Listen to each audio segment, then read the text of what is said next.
Hey guys, quick update on the CZ P-10C. Now I'm at 3250 on the round count.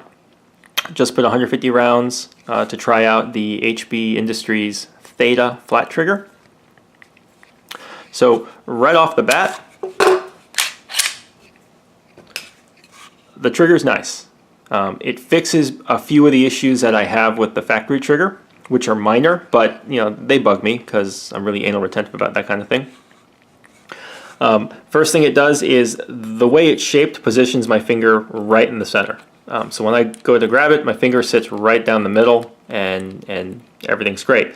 With the factory trigger, for some reason my finger gets real low on it and it'll drag, and I'll feel it dragging on the trigger guard. But also the split right here that's in the trigger to make room for the safety, it forms these two kind of like fangs, and they'll dig into my finger as the gun kind of recoils. And it's not a big deal, but after 400 or 500 rounds you get a pretty good blister forming right there. So that's no longer an issue. Also, I can more consistently find the sweet spot on my finger, whereas with the other one, for some reason I would tend to grab too much of the trigger. Anyway, this just kind of takes care of that. The only weird thing about it is the finish isn't smooth. They didn't go with like a super slick polished finish. They went with kind of a matte, it's almost like a chalkboard. You can kind of hear it. I don't know if you can hear it, but you can kind of hear that the way the texture kind of rubs on itself. It's not a big deal. You don't notice it when you're shooting it, and it doesn't affect the break, but it's there. I guess maybe to make it more tactical because it's matte or something. So,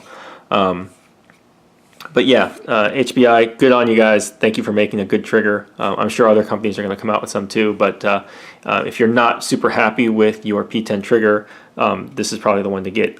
It's like 70 bucks. It also comes with a pair of striker springs, a 3-pound and a 3.5-pound striker spring if you want to reduce your trigger pull weight. I tried them. I didn't like them. With my 5-pound Glock striker spring, I was getting 5 pounds with my trigger pull gauge, so that's perfectly acceptable for me. With the 3 and 3.5-pound striker springs, one thing I noticed was that the reset got really mushy because the striker is what actually pushes the trigger forward. So if you reduce the power of this spring, your reset becomes, it almost feels like you can outrun it. I just don't like that. So, but if you really don't want to, if you want a super light trigger for like a target gun, go ahead. So this is my IDPA USPSA kind of gamer gun. So I replaced the sights, Dawson Precision front fiber optic sight, and then this is the CZ Custom H-Tac rear for the Shadow 2, since the Shadow 2 and the P10 share the same dovetail. Really great sight, really crisp sight picture. It's nice and wide, so it's not the most precise sight setup, but for shooting steel or hitting the A zone, at speed, it's great. The only thing it's not great for is carry.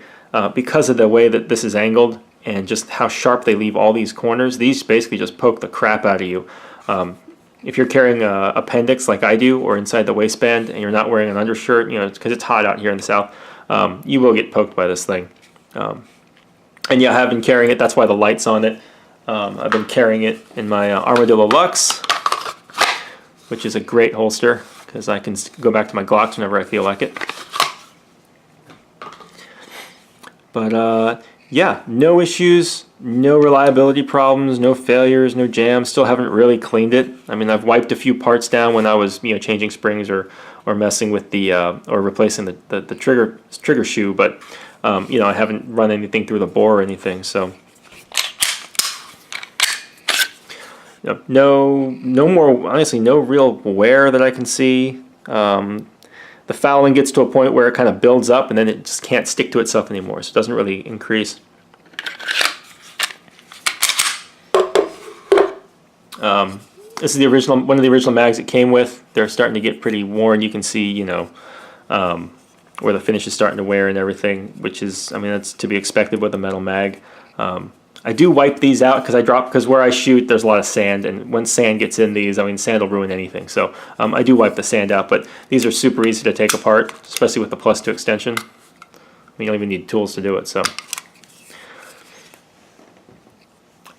So yeah, that's about it for me. Probably this is going to be about it for videos. I might do one when my my tan P10 comes back and I RMR it and do all that fun stuff. Maybe if someone makes a threaded barrel, I might try it with a suppressor and see how that runs. But other than that, there's so many people with P-10Cs now. There's so many guys doing videos now. There's a ton of information out there now. You've even got, HBI is making aftermarket parts for the thing. CZ Customs making aftermarket parts. Cajun Gunworks is working on an entire fire control system. So the gun's getting really popular, and I think a lot of people are really noticing it. So there's probably not much more I can add to the conversation. So, but if you have any questions, drop in the comments, and I'll see if I can answer them. Maybe I'll make a video if anyone wants anything. Otherwise, I will see you guys later.